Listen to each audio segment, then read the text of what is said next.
The Research Left Behind with Professor Ashley.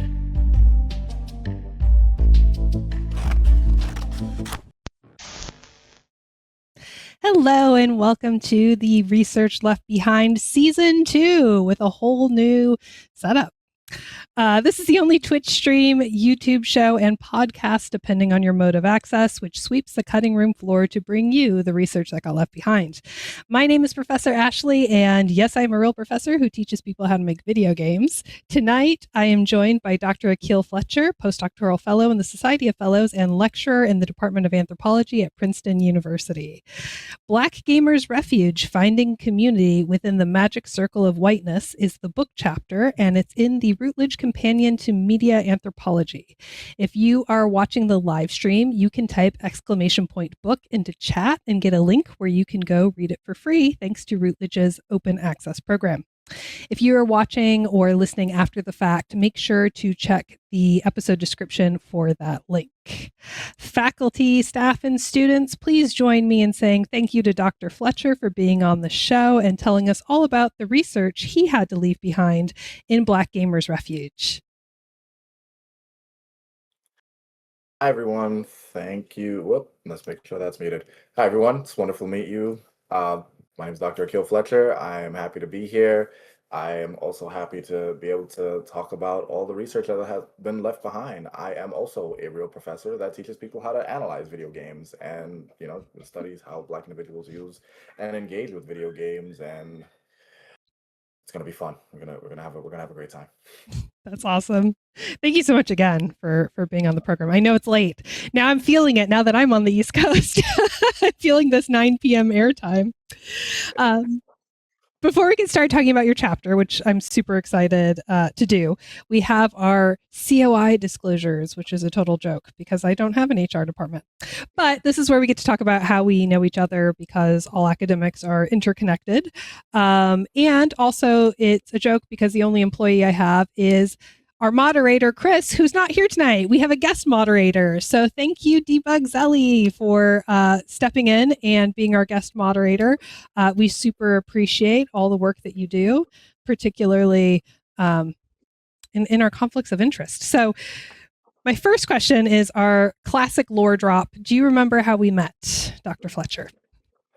Yeah, well, I mean, it's a bit because I believe we met before Digra, but I'm gonna go with Digra. So we met in Malta over the summer.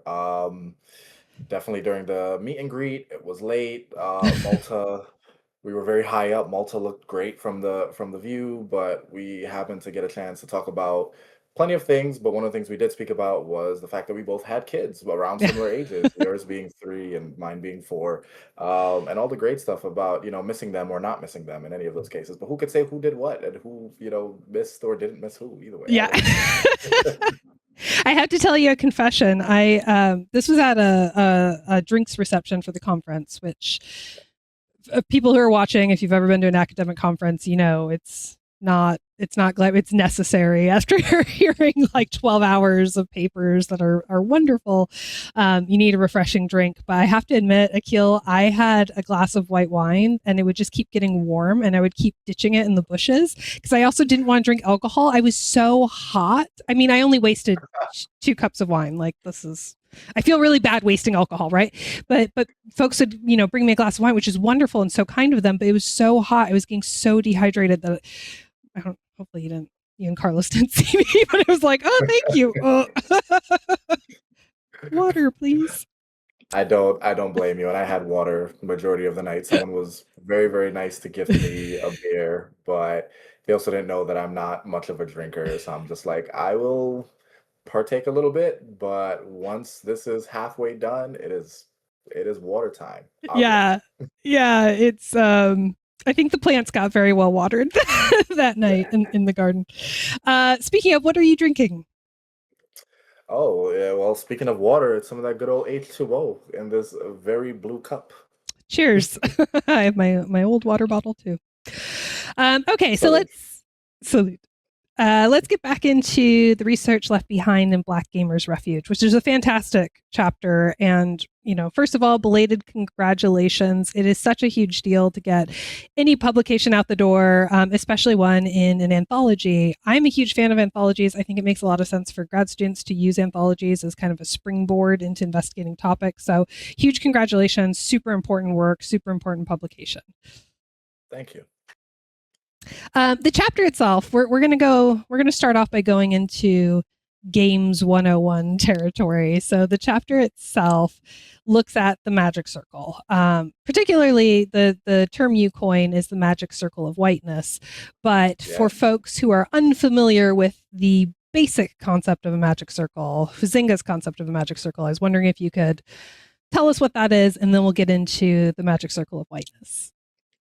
Yeah, I mean, for a basic rundown, Johann Huizinga, German historian slash well, individual that works on games, basically provides us with the magic circle, and it was his way of theorizing the sort of state of play or the mindset that happens that when one takes on a game, specifically in that it almost adapts this sort of new environment or new world as you engage it. And a lot of what I mean, often the magic circle has been reinterpreted and interpreted so many times, but a lot of what Huizinga was talking about is sort of like when you play chess, you and I have to exist in this new world that engages, the rules of the game. And for us to sort of sustain this world, both of us have to understand that like the horse moves in a leftward position, the pawn moves forward. And if we don't abide by this, then the magic circle is broken. And it has been very useful for folks to talk about the sort of boundedness of play and the ways in which like, hey, if you and I are playing a basketball game, I don't like run off the court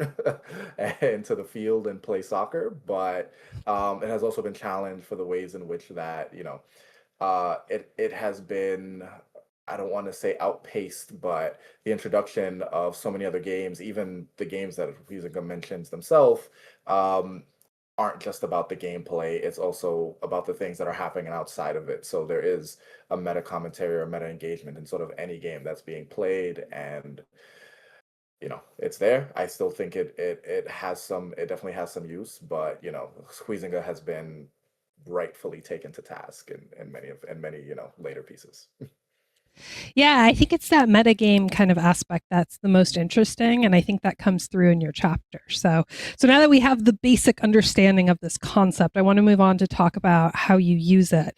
And very early on in the chapter, you talk about this horrific incident that's not at all funny, but I was elated to know that T-Pain Twitch streams. I had no idea, and I got super excited. And then, of course, the rest of the sentence says he was horribly attacked by a bunch of racists, and that is so depressing and horrible, and all my excitement is gone, which is very unfortunate. So I use this example to talk about the severity of racism in gaming spaces. So I want to unpack that a little bit more. So what does a huge celebrity getting attacked on Twitch tell us about racism in gaming spaces?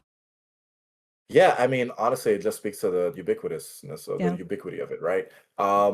I know that for individuals who don't live that experience, or for folks that have sort of become, I would say, blind to the sort of experience, is that racism has often been a sort of central part of what gaming culture has been, largely because it's just a lot of what Magic Circle of Whiteness sort of defines is what, or rather the experiences that have sort of been come to identify that identity as a gamer. And this has meant that even non-white individuals have often engaged in a certain level of good-natured ribbing that for some reason always tends to lean within a misogynistic or racialized pattern or way in this case.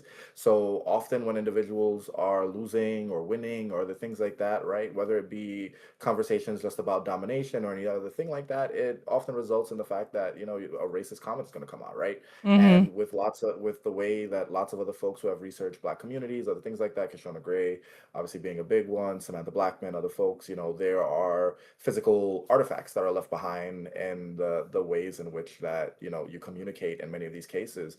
Not to essentialize Blackness or in any of these cases, but there are tells that if an individual picks up on, or even sort of like even if it's a misread, if they read it, it'll often signal or key people in to customize their sort of insults and turns into racism. And that's exactly what happened to T-Pain, right? Hmm. T-Pain's playing Call of Duty. T-Pain, if folks didn't know, is a huge nerd, and I can actually sing quite well. He's not just an auto-tune individual. I feel the need to tell everybody that if you want to go like listen to T-Pain, has some fantastic like non auto-tune songs.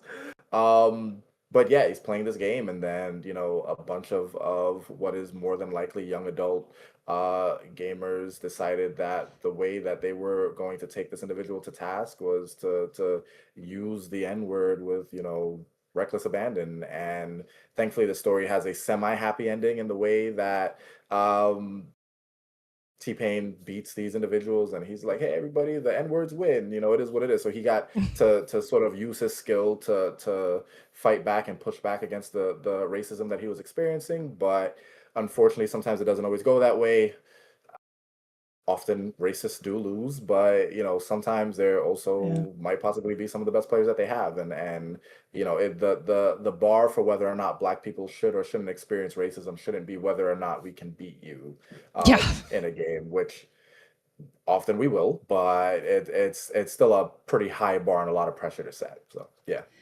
Yeah, that's a fantastic answer. And I had no idea about it, but chat is telling me that T-Pain has an amazing singing voice. So I will have to go listen to non-auto-tuned T-Pain.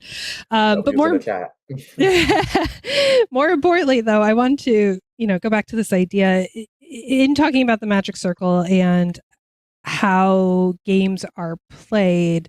You bring up a really interesting point about how there's maybe this meta game going on for white players, wherein I mean the attacks on T Pain are indicative of this, but wherein they're playing a different game, right? There's another game on top of the game. So sure, everyone's playing Call of Duty, right? But there's this other game happening wherein people are using racism or misogyny or both or all of the above and transphobia to um, as almost a gameplay strategy. So Yeah. your chapter hints at this. I mean, you don't use the word strategy, but so I wanted to pick that apart though, because I think that's super interesting from a sociological and anthropological perspective. And I mean, obviously unfortunate, but this is why we're talking about these things, right? Yeah, so I mean, first to address the sort of metagaming aspect of it, this is a lot of the reason why I wrote the chapter and sort of what I was struggling with in many of these cases. Because when Black individuals are playing the game, they're not just playing a game, right? They're also playing again a set of social rules, a set of societal rules that are provided. And this isn't just in gameplay; this is in life, right? Like Mm-hmm. individuals, Black individuals often have to make themselves aware of what the sort of societal norms are for any sort of space that they're being in, whether it's at work, at school, at many of these other places, and then having to adapt or code switch or do whatever these things come up to be some of the historical strategies that Black individuals have taken on, right? But in video games, it takes on a very, I don't want to say pernicious, but it takes on a fascinating sort of aspect because it is a space where one's physical body is not always accessible or used, but their blackness still becomes apparent. And having to then understand or navigate their blackness while also navigating the rules of what is digital or virtual space becomes, as we pointed out, a sort of meta game in and of itself, right? Like there is a need to address both the racism as T-Pain had to and the gameplay in and of themselves. So Mm-hmm. it often requires, if we're talking strategies, being quick-witted, being able to move, being able to understand like when enough is enough, or when to log off, when to sign out, when to mute oneself, when is it smart to talk in any of these cases, which obviously is quite disappointing to speak. But so many of the individuals that I've interviewed and talked to, it's like your mic can be a very dangerous aspect of it, right? Because it only Yeah. takes one use of AAVE or for an accent or for any sort of slang to pop through, for individuals to sort of target you or pin you on that. And then often game spaces are not prepared to deal with this in many of these cases. One of the examples that I use in a lot of writing is an individual who we were playing Overwatch, and they experienced someone basically just hate criming them, calling them the N-word, doing all this crazy stuff, and as a response they decided to stop playing. They were like, I'm not going to play with a racist, right? Yeah. um but unfortunately Blizzard banned him instead of the races. And this was before Blizzard had started recording their matches in any of these cases, right? Because Blizzard's detection system was only made to detect the AFK, or the lack of playing, or moving against their Oh, system. right. In this case, Overwatch's Magic Circle was being broken, and as a result, it it triggered their sensors. It triggered, in a way to engage the spoil sport, which we'll get to a little bit later. But it's just so interesting and so curious to understand that being called the N word and all of these slurs didn't immediately break the circle. It was a Right. part of the game in many of these cases. And while many companies will say, "Oh, we don't want to," like, we don't allow racism, we don't allow many things, there keeps it seems like there's always a way to sort of circumvent it, right? In a way that, like, resistance to racism doesn't have. And so, interesting in that case. Was there a second part to that question? I rambled a little No, bit. no, no, no. I mean, absolutely. I I think you answered it completely thoroughly. Yeah, it's a lot of. I mean, you have two kind of concepts going on, which is the extra labor that marginalized communities have to do to just, it's the price of entry, right? To Yeah, participate in a particular fandom, and then you have the other aspect, which is the punishment that comes along with, in this case, not playing because you don't want to engage with something that's super harmful, and then getting a ban for that, which is totally yeah, ludicrous. yeah. Um, so So, I mean, sorry, didn't mean to cut you off there. So Fox Hollow had mentioned something there. Lots of games. The reason why the individual that I was playing with got banned is because lots of video games come with a automated detection system. So, like, take League of Legends for instance. If you go AFK in League of Legends for 2 or 3 minutes, game picks you up, boots you out, right? And he probably was reported by other members in many of these cases, but for the fact that he stopped playing meant that he was picked up by Overwatch's system, and the fact that, like, hey, wasn't shooting, wasn't doing stuff, and was only moving enough not to get booted from the match. So, yeah, I'm sorry, yeah, I'm basically got flagged as a leaver. Yeah. I'm cracking up because you're the first participant to engage with chat. Oh, I'm so You're sorry. There we go. natural. No, you're the guest. You get to do whatever you want, but you are a natural Twitch streamer. Oh, never that. I don't. I wish I had the charisma. That's awesome. Okay, so I mean, this is a great segue into talking about the game industry's responsibility and response to these situations of harassment online, right? And one of the reasons I invited you on is not just because we bonded over missing our kids, but it was also because this program is in some capacity designed for people who work in the games industry who really want to read academic work but don't have an hour to sit down with a book every day, right? So you can put on a podcast while you're driving to work or taking the train or what have you. So I think this offers, I think your work needs a platform to reach folks working in the games industry and to tell them about not only, examples of this kind of punishment, but also this idea that you mentioned in your chapter, that games are not being black players understand that games are not being made for them, right? Yeah. And so I think you have a real platform here to, albeit a small platform, to talk about this, and in what way do games signal that they're not made for black gamers?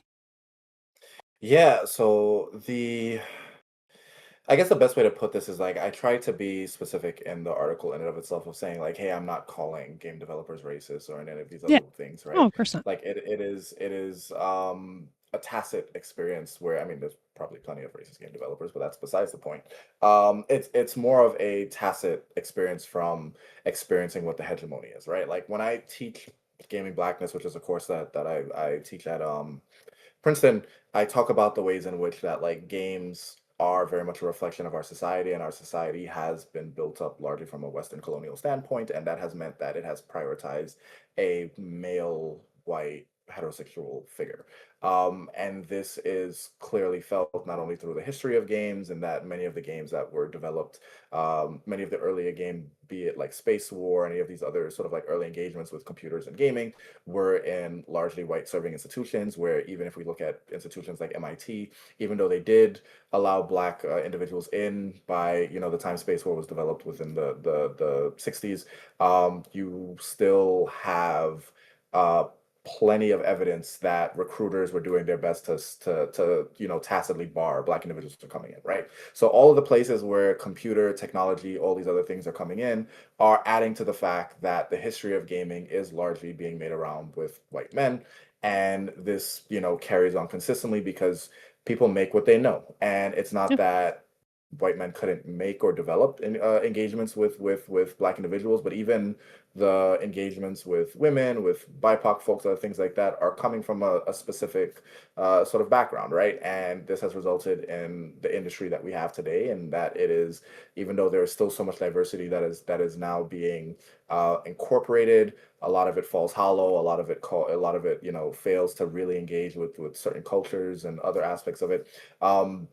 And there's a reason why so many games that we're still playing through is still just like Greek mythology. It's still other aspects of it, right? And why other ethnic identities have not been fully explored. So when Black individuals understand that these games aren't being made for them, right? When I speak to the individuals, when I conduct my ethnographic research, it is very much understanding that like the market, the history of it wasn't developed for them. And then often when there is a game that's developed for them, it tends to not do so great. And this then signals again, hey, the market doesn't necessarily want stories that portray me in a certain way. They just want to engage with Blackness in a way that is siphoned or funneled or squeezed through a white lens that makes it appropriate. The easiest way to put it out would be like uh sort of white or socially acceptable aspect of Blackness, right? Like you have to Right. fall into the stereotypes, you have to fall into the trends in many of these cases. So when you have games like the Black football experience or the HBCU football game, right, not doing well, which for many of these other cases, a lot of it was just because they just didn't understand HBCU culture. It was like, hey, why is there a Guitar Hero gameplay in my football game, right? There are expectations of control, there are expectations of what people want out of certain games, and often different backgrounds and identities disrupt these things, and they can disrupt them in amazing ways, and you can create some really new innovative stories with them, which is I would love to see more. But often if they are disruptive, or they're entered into a space that people are expecting something different to do, then they will often face backlash or these other things. And I think you can see this most clearly in the fact that anytime there's a Black character, folks lose their mind. Yasuke being the best example of one recently, and I wrote an article with some great people, John G. Russell and Kimberly Hassel, on the sort of Yasuke controversy, as well as every other time a Black character sort of like shows themselves in the first 10 seconds of Twitter. But yeah. Right. Yeah. And then yeah, I did you were you paying attention to Reddit or the news when South of Midnight was released? Yeah, it wasn't great. It was awful. Again, shout out to Dr. Kishona Gray for doing some great work around that, and was also Hmm. around in one of the documentaries. I wish I can remember the folks who made it, but there was a documentary for South of Midnight that was amazing. Yeah. But yeah, folks were really up in arms about like what was honestly a very innovative story and engagement, right? Like I'll be the first to say like when gameplay has been done before or whatever else, but sometimes in this sort of like ludic, narratology versus ludology sort of argument, right? Sometimes it is more important to like tell an unheard story than it is to like have the most innovative gameplay. Because I played through South of Midnight. It's I've played plenty of action RPGs in similar fashion, but I have not played through any other story that engages with, you know, American South folklore Yeah. like that, right? Like it's amazing to like play through Rougarous and to talk about foo fillets and other things like that. When I bring this up to the ways to other folks, and we talk about sort of New Orleans voodoo or voodoo in many of these cases, it's like it's their only interpretations of voodoo is shrunken heads and skulls on a stick, but in reality it is a rich history that has hidden many of the African practices, right? And what came out of either Christian or other form of religions.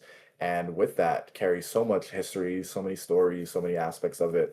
And my kids, thankfully, it's been getting around. My kids know who like Papa Legba is or Gun or any of the other Orishas that show up in voodoo. Like they know who they are, and Oh, they're just that's so like they're like, cool. oh, like I played this game, or like I saw them on like Fright Crew or in these other cases, right? And now they it's great, right? It is what it is. But unfortunately, folks who worked on that game and other folks, they got Yeah. a lot of backlash because it's like, why are you forcing diversity down our throats again when it's like this is one black woman character and a sea of so many others. So yeah. Yeah. This is why we can't have nice things. The internet. Exactly why we can't have nice things. That's actually the tagline of the show. Yeah. But let's talk more about your research because we can talk about video games all night. I would happily talk about video games all I, night. I would happily do that. But we have to talk about research. So the other population that loves this podcast are grad students who are just starting out and who are thinking about their research methods and research methodologies. And Yes. your study is super cool because you study Discord communities. And so I wanted to hear more about that. So let's talk about the Discord communities you studied. Can you talk me through how your methodological approach to finding these Discord communities? Oh, yeah, I think that's great. Also gets into some of the territory of the book that I'm working on, and whenever that, I always hesitate to be like the book that I'm working on because whenever that'll come out, right? I have room on my Um, shelf. I'm waiting. No pressure, but I'm waiting. It is being written, it's being worked on. Now, basically, so I'm an anthropologist by training, right? So that means that I heavily work within precision observation, within ethnographic study, and that means sustained engagement with communities, right? Mhm. Um, the question is the biggest issue that I had when I first started my work was like, how do I find black players, right? The old adage of like anybody can be a dog and you'll never know what however that saying goes on the Right. internet is very true. So it means that I am performing a study on what is often phenotypically understood or viewed or culturally viewed on in a place where the body has a much broader meaning in many of these cases, right? So what I personally did was I went to my own communities and I started off with surveys to extend outside of it. So I sent out a survey basically, asking people to self-identify, give me their demographics, tell me what they were playing, doing whatever else. And then I took the top three games that were being engaged with by the majority of Black individuals. That survey had gotten about 250 something responses, Oh which is wow. statistically viable within that, which was great. And it also meant that I had a good base for where to go, as well as also engaging within my own communities. I had sort of narrowed it down to looking at like League of Legends, Final Fantasy 14, and oh my God, what was the third game? I think I honestly just stopped with League of Legends because I play those games. I didn't play Final Fantasy originally, but I was like, I can get back into another MMO and this will be fine, right? And often these aren't games that like folks will be like, oh my God, this is where you find black players because stereotypically it's fighting games and um, sports games, but because a lot of the individuals, especially where I sent the surveys, were often within PC gaming spaces, they had a lot of PC games for me to engage with, and a lot of the research also wanted to engage with PC gamers because there's been a lot of stuff on sort of like why consoles are so important for Black individuals just from a historical level as it sort of Right. nicely trends with arcade booths that were found in pizza shops and barber shops and other things like that into cheaper consoles that can, everybody can get around and can play because Black play has always been communal. So, PC gaming is often a much more of an individual sort of experience, whereas console gaming is very, hey, everybody, get on the sticks, let's get this work done, other things like that. But um the quote unquote digital divide often, sort of takes away or moves away from what, how many Black people actually engage on PC spaces. So I really wanted to emphasize the sort of like dearth of research and engage with that. But so after the survey, I then started engaging in Discord groups that I had already been a part of or had been invited to. I went through just obviously searching through the websites, looking for any sort of like identifying monikers of like, hey, black gamers, other things like that that Discord used to have when you be able to like search through other stuff like that. Um, then obviously I ran into the issue of just like, hey, not every black gaming space is a black gaming space. Sometimes they evolve or sort of fall apart, just like I talk about within the Black Gamers Refuge sort of article. And then there's also, a lot of bad actors that are looking to be racist, and they won't always hide it in their tags, but once you join, you can sort of go through the little nitty-gritty aspects of what it is in their spaces, and that makes it a little bit easier. I think Discord in and of itself is a fascinating space just because it has been tied to so much racialized movements or political violence and any of these other things, and we can have a whole other conversation about that. But a lot of it has been snowball sampling. It has been sort of engaging it, and then also the beauty of ethnographic research is because you're there long enough for people to out themselves. So if you're in a group for a couple of months, right, you'll eventually people will post, identifying features. They'll do whatever else. You can ask them to identify themselves properly in private interviews and other things like that. We can talk about sort of what, private interviews, any forms of elicitation or illicit research is being done, whether it be group or private interviews, other things like that. But the biggest thing was finding Black folks, and once that happened, it was then using them to sort of identify, be like, hey, I have friends who did this, I have friends who did this, because even if I couldn't verify it, I had another Black person vouching for another Black person, and then aspects of that went along as we engaged it. The other thing is that because there is a need to find Black community, there is lots of groups, especially. So Discord wasn't the only space, and this is where the research gets expanded. And one of the things that I was thinking about for the longest time was understanding the ways that, like, at first I spent so much time in Final Fantasy. I was like, I'm just gonna write the dissertation on Final Fantasy. It's just gonna be a book about Final Fantasy, and we're gonna rock out. But then I realized that Black individuals weren't just like hang out in one spot, but they were utilizing so many other places, right? They were moving through the Discord, through the Facebook group, through Twitter, through Final Fantasy, through Among Us, right? It wasn't just like the average game player, Black or not, it's just not like, hey, I'm just gonna like devote myself to Final Fantasy. There were moments where like this new game dropped, we're gonna go play that for a little bit, or like, hey, I'm not having a good time in this game, let's switch off and go somewhere else.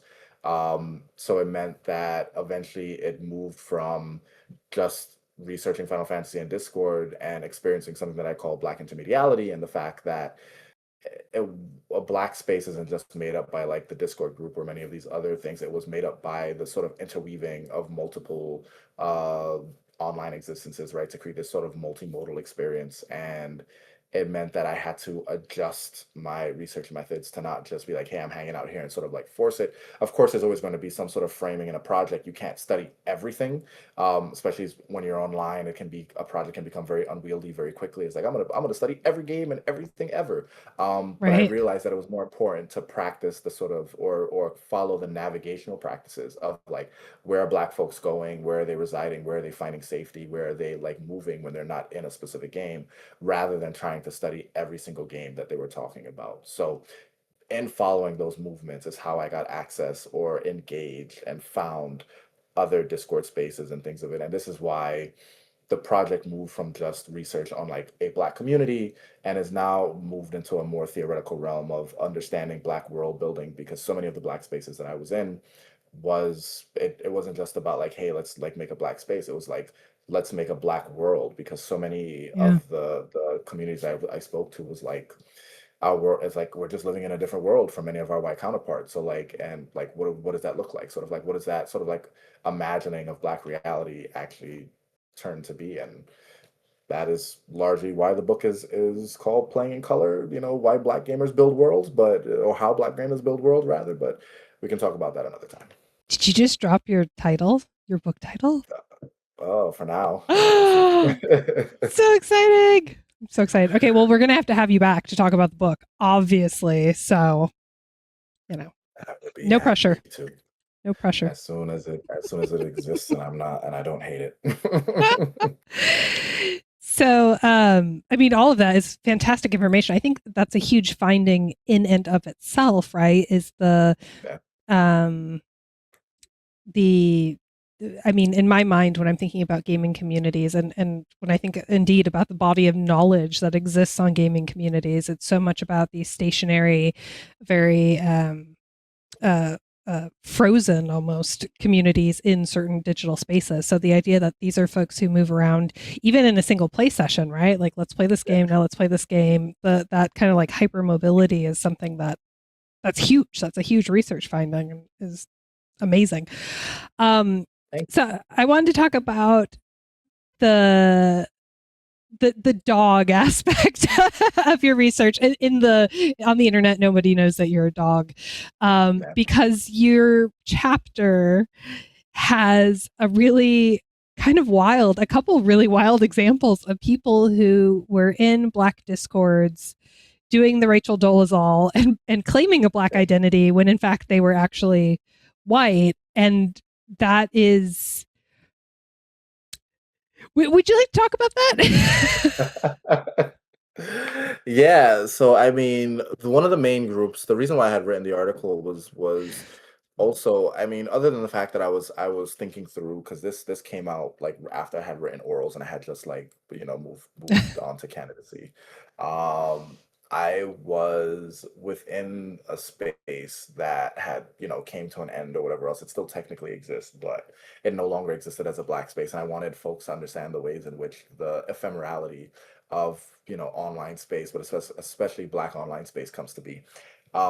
Because this is something that's common throughout history where you have a black community and then it either gets bombed or overrun or gets sort of adjusted to fit other purposes, and then it's no longer a black space, whether or not black people get moved out or other things like that, right? Like even the histories of white flight or redlining and other things like that. And there are similar things happening in online spaces, right? So the big thing that I had written it for was because one of the spaces I was in for a while had dissolved, largely because it could not sustain itself after receiving a bunch of like racialized attacks, right? And it eventually moved from being a black space or a black serving space into largely being a space where white individuals came for their sort of quote unquote like psychic energy, right? At first it was pretty harmless. It was just like, hey, I'm white, but like I really, really have a great time with black people. All my friends are black, so I just feel more comfortable in a black space. And that was whatever. Some folks was like, hey, I don't know if I trust being in a black space that has a bunch of white people in it, but it was a whole lot of folks were mostly like, hey, as long as you're down for the mission, it's okay. um but slowly, because it was an open space, you had people coming in just like randomly, like you would just be talking to folks and then somebody would come in and be like, n-word, n-word, n-word, n-word, n-word, right? And then that sort of like breaks up and creates a lots of danger and aspects of it, because it's like, well, I was just talking about something privately within a group, and now some racist just came in and screamed a bunch of obscenities at me, and now I don't know what they screenshotted or what they did or any of these other cases, right? And Right, slowly you started seeing the fractures coming in where people started abandoning the space because they're like, yeah, it's a black space, but it's not a safe black space, right? right, And then the big one was an individual who had risen to prominence within the space because largely it had a sort of like gamic feature to it, whereas like the more you communicate, the more you engage, the higher you would like level up, and then you would get more sort of administrative abilities and powers as you went up, or more specifically, you would have like more social power, right? Your word carries more weight because it's like, hey, you've been here for a while, you're a higher level, you're all these other things. Um, and one person who was basically pretending to be a black person, right, had essentially been found out because he had commented on a very sort of innocuous sort of comment. It was like, oh, we should just kick him out, and then they were like, well, it's not that big of a deal. He's like, no, we should really kick him out. And people were like, you're kind of a little too like gung ho about this. So let's go ask around. And they went into other black space and it was like, hey, have you ever heard of this person? And surprisingly enough, another space that was slightly related to it was like, yeah. that person was in here and we kicked them out because he had went on a crazy tirade against black women, right? It was an immense amount of misogynoir. And after having what was literally a trial where they brought evidence, they gave up all these other examples, the individual was like, okay, that was me. I definitely did that, and you got me. I'm not actually black. And he was like, nope, I am a guy. I'm a white Greek guy. I'm super light. I always get picked on in my community, so I figured like what other community would understand being oppressed other than like black people, and begged to stay, and did all these other and begged to stay. He did all this sort of like community work to sort of try to make it up to people because he had technically not done what he had did in the other group. His biggest crime was, as you said, racial dolazoling in many of these within the space, but by the end of the trial, and for the fact that he had successfully pretended to be a black guy for like 3 months. Yeah, that really was a big nail in the coffin. People were like, "Well, I can't trust anybody in here." It's like, how many other folks are pretending to be black? Are any of you black? And then, slowly but surely, black folks migrated out, right? They were like, "This isn't a safe space." They left, and with more black people leaving, more non-black people moved in, and eventually, someone realized they were like, "Hey, there's not really a lot of black people here," and they just changed the name of the entire Discord group, and then it was no longer what it was. The group went on being, something else. It changed names consistently and within the last years, but the Right. memory of it being a black group is long gone, right? Like even when I spoke to the person who made it, he was like, what I had envisioned is gone. So I'm giving it. He gave the space over to what was the second most active member of it, a very lovely white guy from Australia, um, who tried to keep the dream alive, but it was just like, hey, there's no point in calling this a black group if black people aren't here anymore. So it is what it is, and it is a tragic story. It is Hmm. it is one that I remember consistently, but it another reason why I wrote the article was to sort of like put a pin in it and be like, hey, yeah, this existed, right? Like black people were here. It's just gone because of the rapid nature of the internet, right? Things move, things change, people come and go, and it's digital archiving is so incredibly hard to do. So if I can even like leave a memory of one group, then it was worth it. Yeah. Yeah. I mean, first of all, I'm so sorry that you had to experience seeing just blatant racism day in and day out as part of your research. I think one of the other common themes of this of this show is that I don't know how it like the amount of stress we're all under from the things that we research is really intense. So I'm sorry. I'm sorry you had to go through that. But thank It's you for okay. doing it because this is really important information for us to learn from.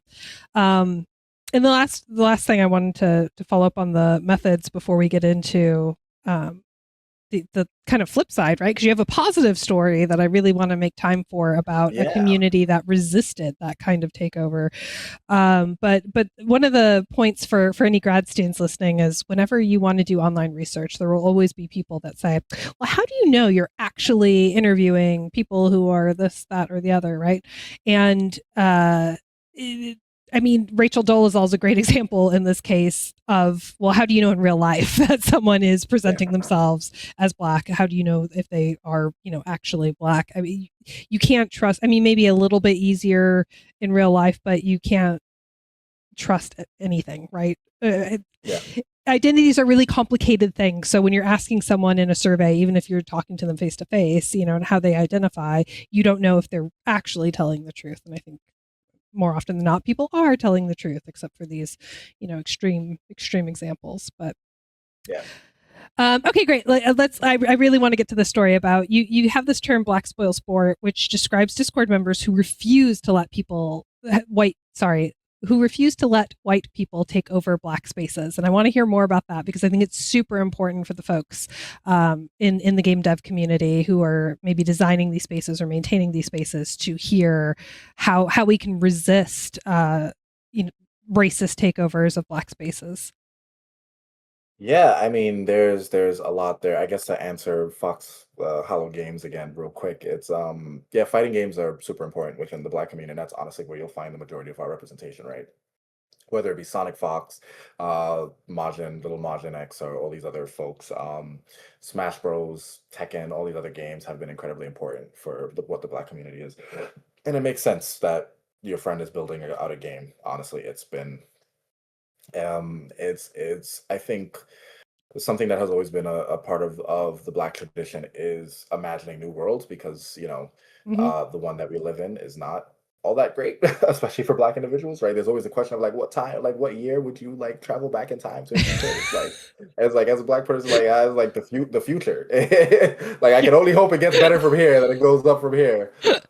that's And a big part amazing. of that is is imagining, right? Um, but yeah, so the other half of it, right, is that I do my best to try to balance because like I can definitely be a pessimistic person at the same time, but I can also be a very optimistic person. I think that like even though I have very little faith in some things, that like I always have faith that like doing the right thing is the right thing. It can be small acts of just like helping people or things like that. So Hmm. I try to balance out the fact that I'm very good at talking about negative situations with usually more positive ones. Even then I'm still, critical of it, but it comes out. So the other half of the magic circle of whiteness, right? So the magic circle of whiteness is largely this identification or this triangulation of engagements between the players, the games, and the industry, largely focusing or identifying around like sort of like aspects of whiteness, right? Some of the loudest players that you have are white men. Many of the developers and the background have been white men. The statistics always come out, only about 2 to 3% of game developers are Black individuals, so there's very little Black input in any game that's coming out. Even games that are heavily invested in Blackness are often still made by white developers and usually consulted on with Black people, if you're lucky. Right. In any of these cases, I think Grand Theft Auto San Andreas is probably one of those best examples.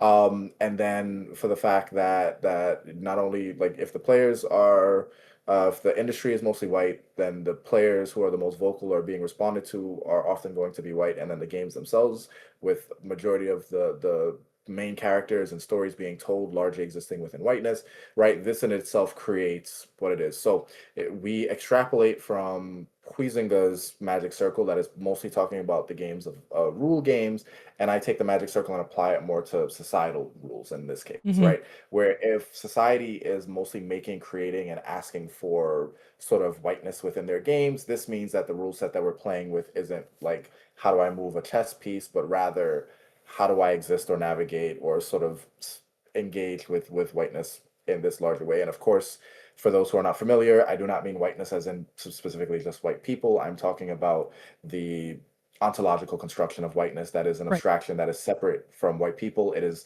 a marker to that is invented to basically say who is a slave and who is not a slave, whereas blackness marks the inhuman, whiteness marks the human, and basically shatters what the game is, right?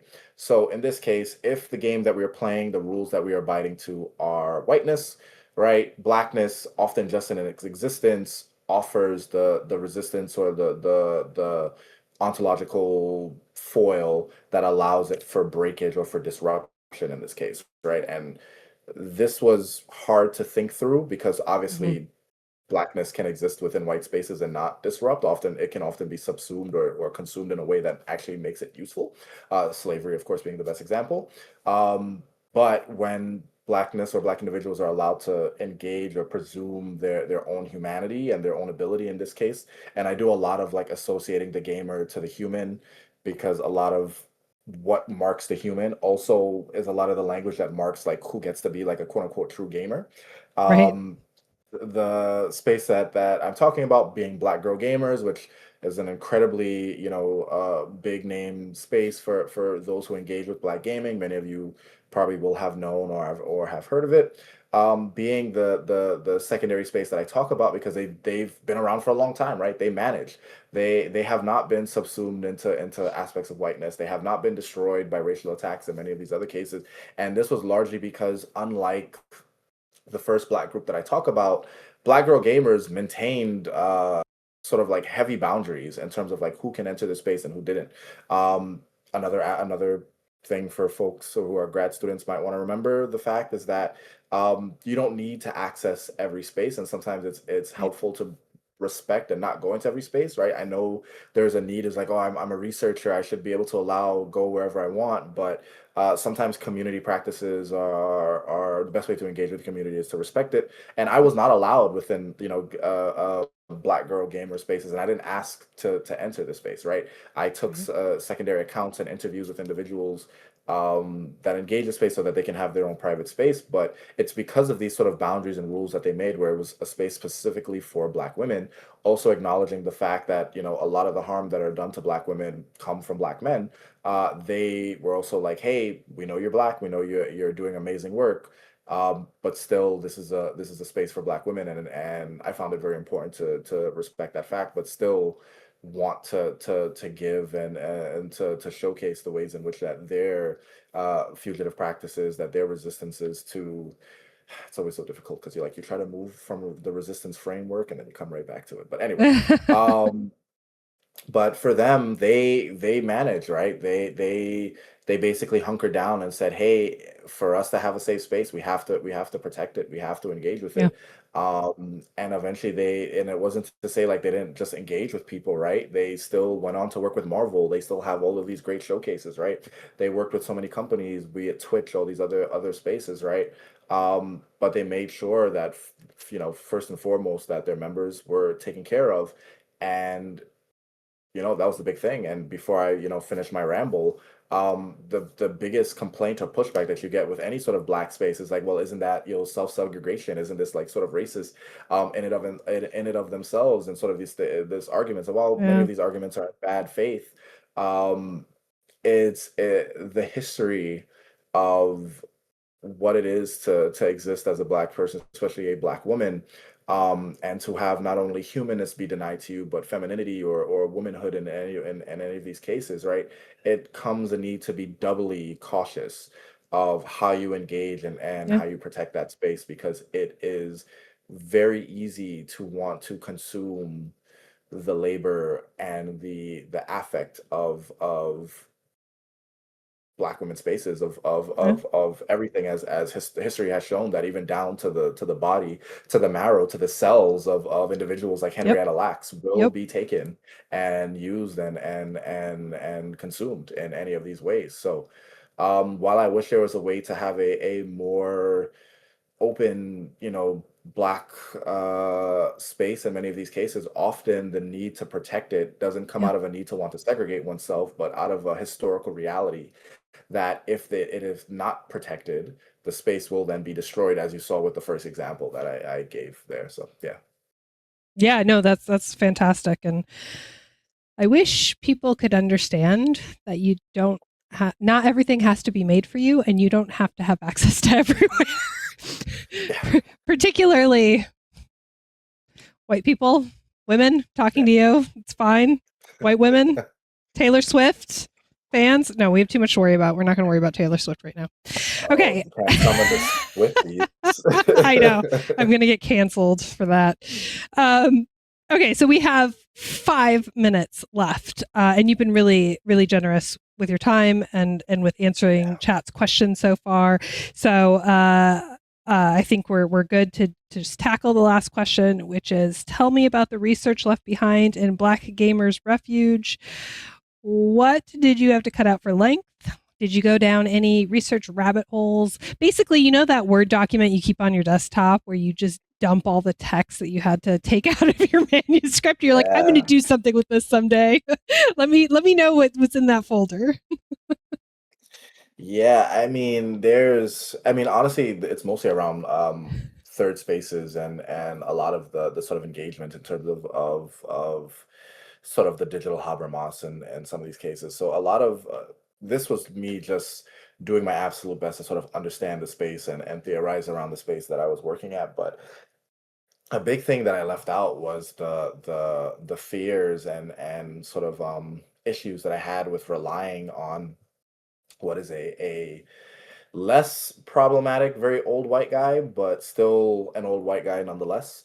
I found that there was use in transforming this theorization, as many other scholars have in the past. I think the Magic Circle still has, usage in some of these cases, but there is something, what's the word? There's something primal, I guess, within me it's like, hey, perhaps we should not be hitching our wagon entirely to this, right? I remember my advisor, Tom Belsdorf, when I had brought this sort of theorization to him because it is a two-part aspect, right? And the magic circle of whiteness is built out of theorization with Johann Huizinga, but the Black Spoil Sport largely looks at black scholars and black feminist scholars, but W.B. Du Bois is sort of like the big one that inspired the other one, and then you have folks like Tina Compt and other folks that talk that like sort of engages that sort of like fugitive sort of aspect of it, right? That fugitivity isn't like literal sort of like I'm not talking about like police fugitive or sort of aspect, but sort of the everyday little marks of creative transformations or sort of the creative navigations to sort of like undermine power without having to always be like a freedom fighter, right? Um, and this was sort of the big thing, and I took out an entire section where it's just like, while I think the theorization is very important, I think we also have to understand the fear of what it is. When my advisor was like, hey, if you do this, you're going to be known as the Huizinga guy, and that almost sent me into like a little panic. I'm like, I don't know if I want to be the Huizinga guy. So it was a lot of just I guess theoretical hand wringing of, while the work is important and while this was super duper useful because it allowed me to understand the sort of like meta level of what black individuals are going into. So they're heading into the game. The magic circle of whiteness exists within such, and then black individuals are navigating within and Hmm. outside of it, finding ways to break or move out or move around with it. Um, there is other ways to theorize it. I was, not a big fan of I don't want to say anthropomorphizing it, but making it a thing. It like I needed something solid and concrete for my brain to like work around it. That's just Yeah. the way it is. But Huizinga is like the work is challenged for a reason, and here this is why world building, like I sort of move beyond the magic circle of whiteness, and I still think that it's a core premise. Like if anybody wants to understand sort of like how whiteness makes the game space what it is, Right. use it. It's there. Even I will cite it from whatever time it is. But the reason why I moved from the magic circle of whiteness into world building is because whiteness isn't just a defining factor Right. of what it is. It might define the space, but it doesn't define the lived reality. And I wanted to really start showcasing a little bit more of that and maybe not be consumed by my own analyses of whiteness. And white studies are super important. They will continue and they should continue because again, as an abstracted concept, as an ontological existence, it is kooky, but it's still it's I think I want to take a break. That's it. Yeah. No, that makes total sense. And we are literally on the dot time. So it's sadly time Fabulous. to say goodbye to each other, the stream, and of course, Dr. Fletcher. So please, chat, give me, join me once again in thanking Dr. Fletcher for his time and his patience and telling us all about Black Gamers Refuge. Yay, thank you. I don't have my sound effect board, so I can't play the sad clap. I usually have an audio file that's just very generic clapping, but we don't have that. You know what? That's fine. So, do you have anything you want to plug before we go? Hey, I have articles coming out sooner or later. I have one on Black grieving that is coming out in an edited volume by Dr. Gerald Voorhees. That one will talk about how, Black players that I met sort of grieve the loss by playing League of Legends. So, rather than engaging Black death, let's engage the aspect of like sort of like Black life and Black resolution. And then other work will come out when it comes out, but feel free to follow me on X, which is a horrible website now, but I'm there, I guess, and sometimes we'll post there. Blue Sky, which I have a lot less of a following, but you can increase that. And all of this is going to be, well, at Akil Fletcher on Twitter, X, whatever it is, and then at the Black Mage on Blue Sky.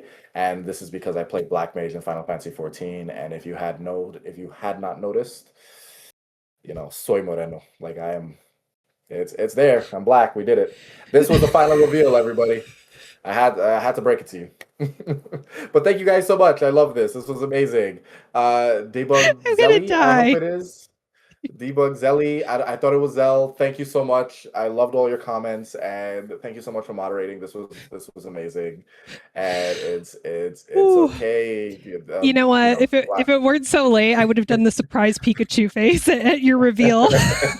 Although I suppose if people are listening to the podcast, they might actually be surprised. If you didn't guess already.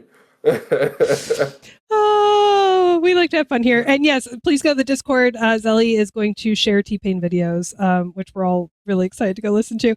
Thank you so much. I'll echo Dr. Fletcher in saying thank you so much to Debug Zelly for filling in tonight for Nifty Chris. Nifty Chris stands. Don't worry, he will be back in a couple weeks' time.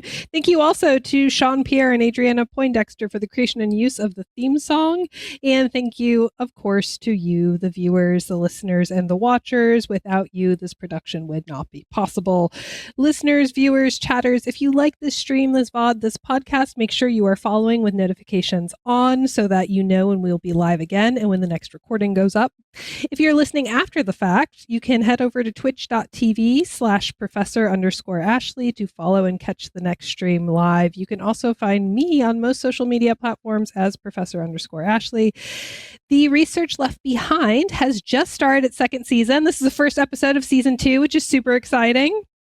And we will be live again on October 23rd with Dr. Carlos Kelly's book, Ready Player Juan. So if you aren't already on the Discord, please join so you can stay up to date on the program and when we will next be live. Good night, everyone, and we will see you on October 23rd. Bye.